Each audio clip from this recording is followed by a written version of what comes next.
Un mosquito vuela cerca de un arbusto, sin saber que un par de ojos lo sigue con una precisión que ningún otro insecto del planeta posee. No hay movimiento aparente. El cazador está inmóvil, casi fundido con las hojas, con las patas delanteras plegadas hacia arriba en una postura que, durante siglos, distintas culturas humanas interpretaron como un gesto de oración.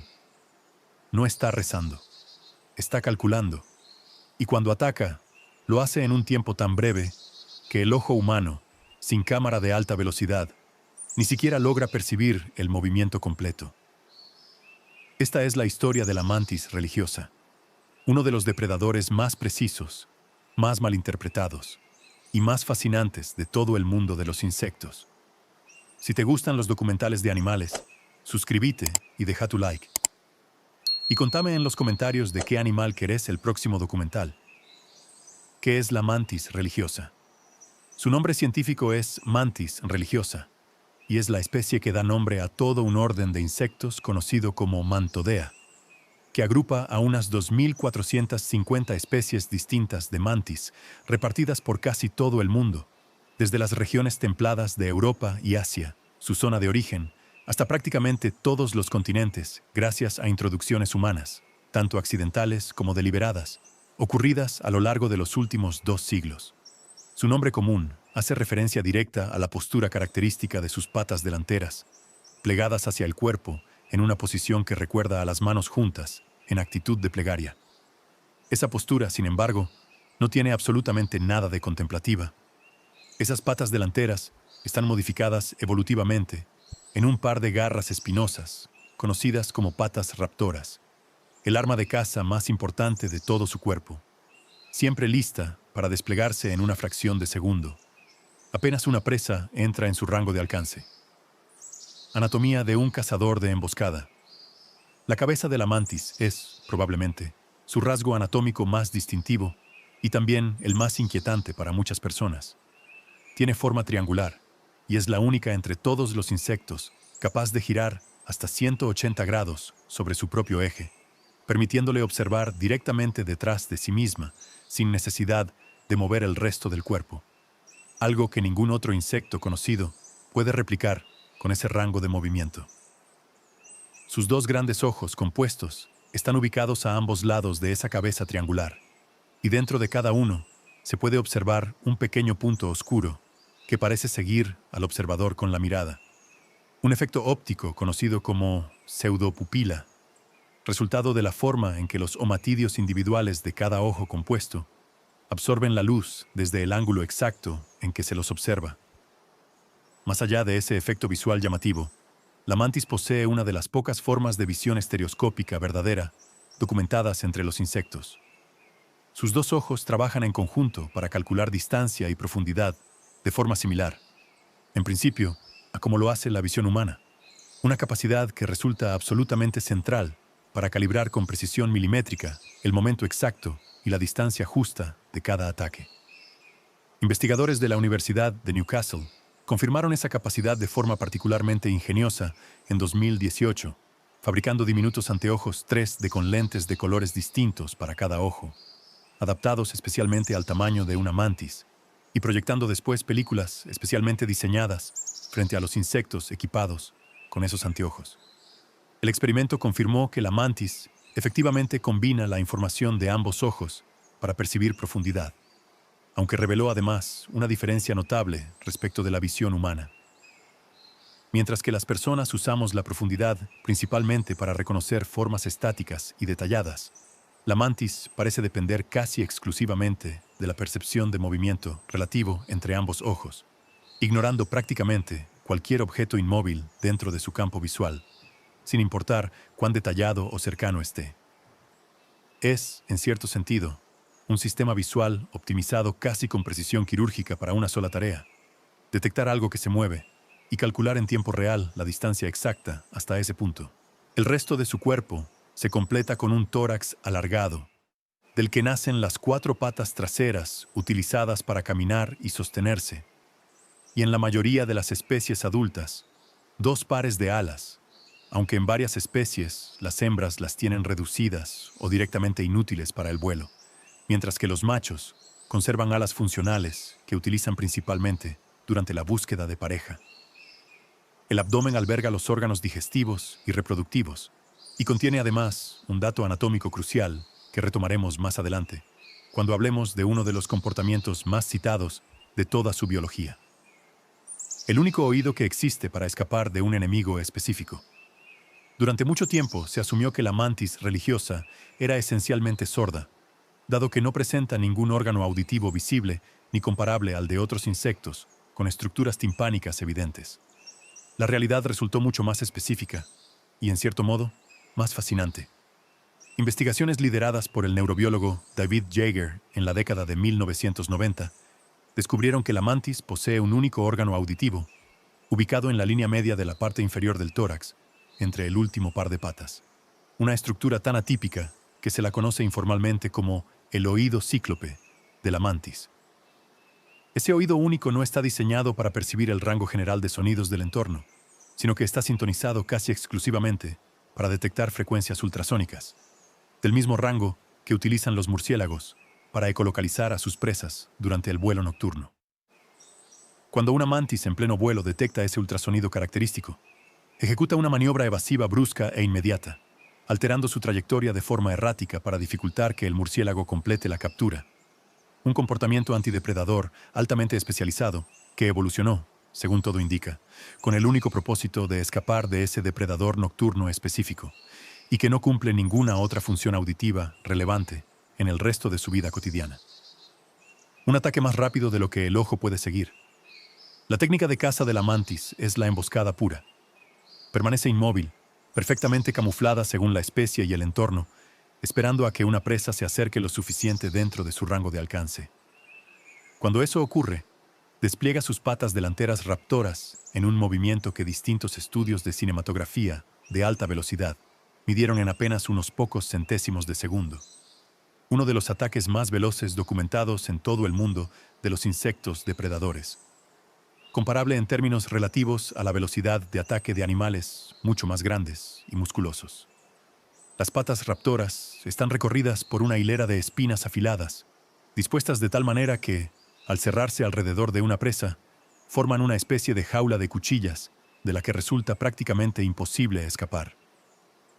La dieta de la mantis religiosa se compone principalmente de otros insectos, moscas, polillas, grillos, saltamontes, arañas, aunque las especies de mayor tamaño, presentes en regiones tropicales, fueron documentadas en ocasiones, capturando presas considerablemente más grandes, incluyendo pequeños lagartos, ranas e incluso, en casos excepcionales registrados en video y citados con frecuencia en divulgación científica, colibríes que se acercaron demasiado a un comedero de néctar, donde una mantis esperaba emboscada.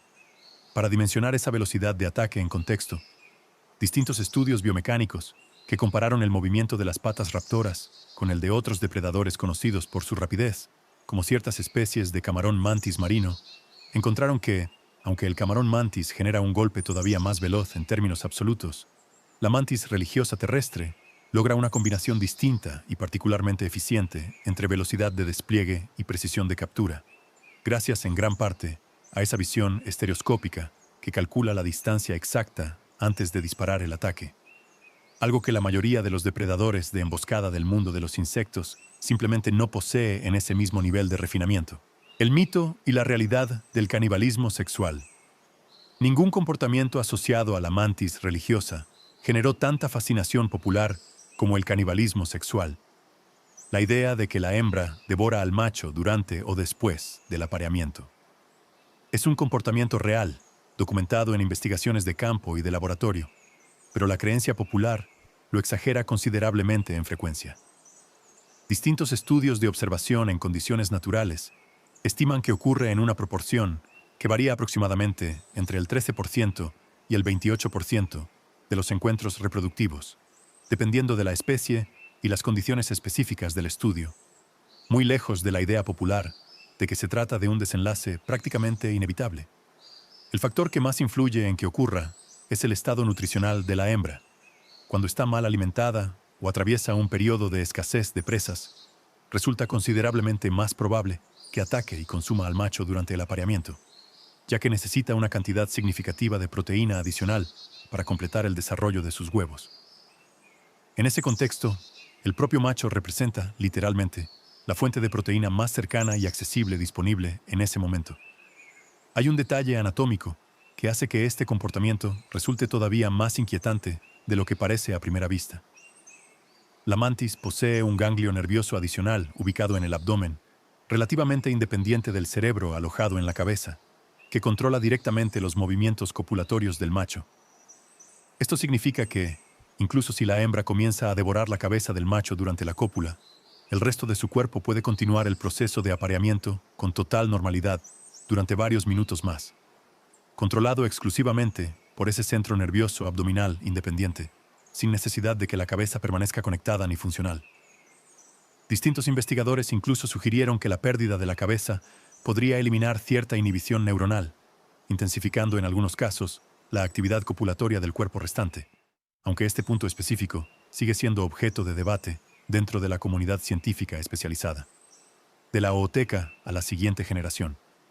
Después del apareamiento, la hembra fecundada produce una estructura llamada ooteca, una masa espumosa que segrega directamente desde su abdomen, generalmente adherida a una rama, un tallo o cualquier superficie firme disponible, y que se endurece rápidamente al entrar en contacto con el aire, formando una cápsula protectora resistente. Cada ooteca puede contener entre 100 y 300 huevos individuales, protegidos dentro de esa estructura durante todo el invierno en las regiones de clima templado, hasta que las condiciones de temperatura de la primavera desencadenan la eclosión simultánea de todas las crías. Ese momento de eclosión masiva desata, de inmediato, otra forma de canibalismo dentro de la propia especie. Decenas o cientos de ninfas recién nacidas emergen al mismo tiempo desde la misma ooteca, en un espacio extremadamente reducido, y las que tardan más en alejarse o en encontrar refugio corren un riesgo considerable de ser devoradas por sus propios hermanos de camada, prácticamente desde el primer minuto de vida. Esa combinación de canibalismo entre hermanos recién nacidos y la elevadísima tasa de depredación externa que enfrentan las ninfas más pequeñas explica por qué, de los cientos de huevos contenidos en una sola ooteca, solo una fracción reducida llega a alcanzar la edad adulta. Un crecimiento sin transformación radical. A diferencia de insectos como las mariposas, que atraviesan una metamorfosis completa, con una etapa de pupa intermedia que reorganiza por completo su cuerpo, la mantis religiosa pertenece al grupo de insectos con metamorfosis incompleta o hemimetábola. Eso significa que la ninfa que emerge de la ooteca ya presenta, en miniatura, prácticamente la misma forma general que tendrá de adulta. Patas raptoras, cabeza triangular, cuerpo alargado, solo que carece de alas funcionales y de la capacidad reproductiva plena. A lo largo de su desarrollo, la ninfa muda de exoesqueleto en repetidas ocasiones, generalmente entre 6 y 9 veces, según la especie, creciendo un poco más de tamaño en cada muda hasta alcanzar la madurez completa. Cada muda es, en sí misma, un momento de extrema vulnerabilidad. Durante las horas en que el nuevo exoesqueleto todavía está blando y sin endurecer, la mantis pierde buena parte de su capacidad de defensa y de caza, y resulta considerablemente más fácil de depredar, incluso por miembros de su propia especie que se encuentren cerca en ese momento preciso, de unos pocos milímetros a más de 15 centímetros. Dentro de las más de 2.450 especies conocidas de mantis, el rango de tamaños resulta sorprendentemente amplio. En el extremo más pequeño existen especies que, de adultas, apenas superan el centímetro de longitud, casi imperceptibles entre la vegetación en la que habitan. En el extremo opuesto, la mantis gigante de Sudáfrica y algunas especies de mantis paloasiáticas pueden alcanzar longitudes de hasta 15 o 17 centímetros, convirtiéndose en algunos de los insectos depredadores más grandes que existen fuera del grupo de los escarabajos. Esa diversidad de tamaños se corresponde, en general, con distintas estrategias de caza y distintos tipos de presa disponibles según el hábitat.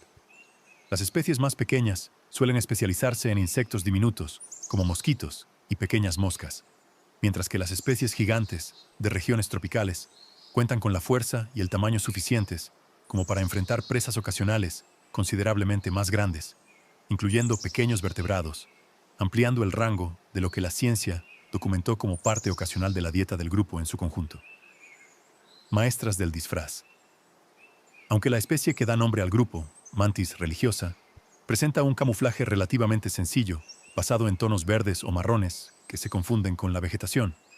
Otras especies de mantis repartidas por el mundo desarrollaron algunas de las estrategias de camuflaje más elaboradas de todo el reino de los insectos. La mantis orquídea, originaria del sudeste asiático, imita con un realismo asombroso la forma y el color de los pétalos de una flor tropical, al punto de que algunos estudios sugieren que su presencia sobre una planta puede incluso atraer más polinizadores de los que la propia flor real atraería por sí sola, convirtiendo a la mantis en una trampa floral viviente. Otras especies imitan hojas secas, cortezas de árbol, líquenes o ramitas, con una precisión que incluye no solo el color, sino también la textura visual y hasta pequeñas irregularidades que refuerzan la ilusión. Ese nivel de mimetismo cumple una doble función evolutiva. Protege a la mantis de sus propios depredadores, principalmente aves y otros insectos grandes, y al mismo tiempo la vuelve invisible para las presas que intenta cazar, que se aproximan sin ninguna alarma hasta quedar dentro del rango de ataque. Una relación contradictoria con el ser humano. La relación histórica entre la mantis religiosa y las culturas humanas fue, durante siglos, tan contradictoria como su propio nombre sugiere.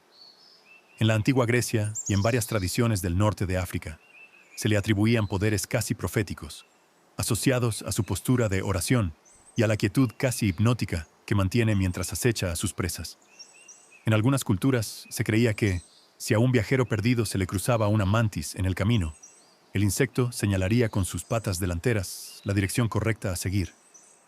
En China, además, el movimiento de caza de la mantis inspiró directamente el desarrollo de un estilo completo de artes marciales tradicionales, conocido como Tang Lang Quan, o puño de la mantis religiosa, creado según la tradición en el siglo XVII, a partir de la observación directa de sus movimientos de ataque, sus posturas defensivas y la manera en que combina inmovilidad total con explosiones repentinas de velocidad. Ese estilo marcial, todavía practicado y enseñado en la actualidad en distintas escuelas tradicionales chinas, es probablemente el ejemplo más elaborado y de mayor alcance cultural de cómo el comportamiento de caza de un insecto terminó influyendo directamente sobre una disciplina de combate humana desarrollada siglos después. En paralelo, esa misma quietud inquietante, sumada a la reputación, parcialmente exagerada, como ya vimos, del canibalismo sexual, generó también una fuerte desconfianza popular en otras regiones, al punto de asociarla ocasionalmente con la brujería o con presagios negativos. Hoy, la ciencia es clara en un punto que conviene remarcar. La mantis religiosa no es venenosa para el ser humano, no transmite enfermedades, y su capacidad de causar cualquier tipo de daño físico a una persona es prácticamente nula, dado que sus patas raptoras están diseñadas exclusivamente para sujetar presas del tamaño de un insecto, no para lastimar a un vertebrado de un tamaño miles de veces superior al suyo, una aliada silenciosa de la agricultura. Más allá de la curiosidad que despierta, la mantis religiosa cumple un rol ecológico concreto y valorado activamente por la agricultura orgánica y el control biológico de plagas. Al alimentarse de una enorme variedad de insectos, considerados perjudiciales para los cultivos, funciona como un depredador natural que reduce la necesidad de recurrir a insecticidas químicos en huertas y cultivos a pequeña y mediana escala. Distintos programas de jardinería y agricultura sostenible promueven activamente la liberación de ootecas de mantis en huertos e invernaderos como método de control biológico, aprovechando exactamente el mismo comportamiento depredador que, visto desde la perspectiva de un mosquito o una polilla, resulta tan implacable. Vale aclarar, sin embargo, que la mantis religiosa no distingue entre insectos beneficiosos y perjudiciales para el cultivo desde una perspectiva humana. Cazará con el mismo entusiasmo tanto a una plaga real como a un polinizador útil, como una abeja, si ambos tienen el tamaño adecuado y se cruzan en su radio de alcance. Por eso, los especialistas en control biológico recomiendan su uso como parte de una estrategia combinada de manejo de plagas, y no como una solución exclusiva o garantizada contra un problema agrícola específico, ya que su comportamiento de caza responde únicamente a la oportunidad y al tamaño de la presa disponible, sin ningún tipo de criterio selectivo más allá de eso.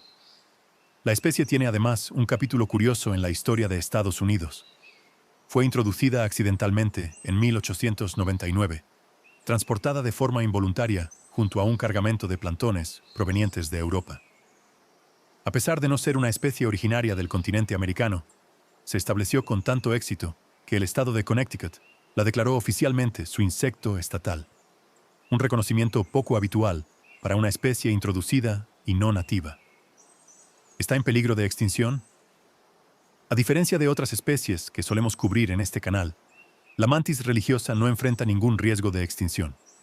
La Unión Internacional para la Conservación de la Naturaleza clasifica a la especie en la categoría de preocupación menor, la de menor riesgo dentro de toda su escala de evaluación, reflejando poblaciones amplias, estables y en expansión geográfica sostenida, gracias en parte a su notable capacidad de adaptación a una gran variedad de climas y ambientes, y a las sucesivas introducciones humanas, tanto intencionales como accidentales, que ampliaron considerablemente su distribución mundial más allá de su área de origen euroasiática.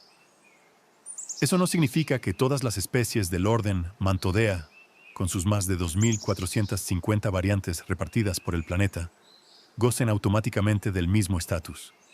Algunas especies de distribución extremadamente localizada, restringidas a fragmentos específicos de selva tropical o a ecosistemas insulares particulares, sí podrían enfrentar presiones de conservación mucho más serias por pérdida de hábitat. Aunque la enorme mayoría de esas especies cuenta todavía con muy poca información poblacional disponible como para realizar una evaluación formal de riesgo. La mantis religiosa propiamente dicha, sin embargo, la especie que le da nombre a todo el grupo, es hoy uno de los insectos depredadores más exitosos y mejor distribuidos de todo el planeta. La mantis religiosa condensa, en un cuerpo de apenas unos centímetros, algunas de las adaptaciones más precisas de todo el mundo de los insectos. Una cabeza capaz de girar como ninguna otra, un solo oído sintonizado exclusivamente para escapar de un depredador nocturno específico, una visión en profundidad casi única entre los insectos, y un ataque tan veloz que la evolución no dejó margen para el error. Su reputación popular, construida sobre un solo comportamiento exagerado por la cultura y las redes sociales, opaca casi por completo a un depredador extraordinariamente eficiente, ecológicamente valioso y completamente inofensivo para nosotros.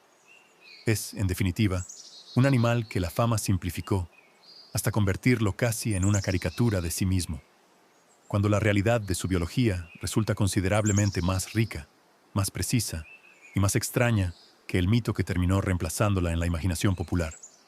La próxima vez que veas una mantis inmóvil sobre una hoja, con las patas juntas en esa postura tan particular, no está rezando. Simplemente está esperando el momento exacto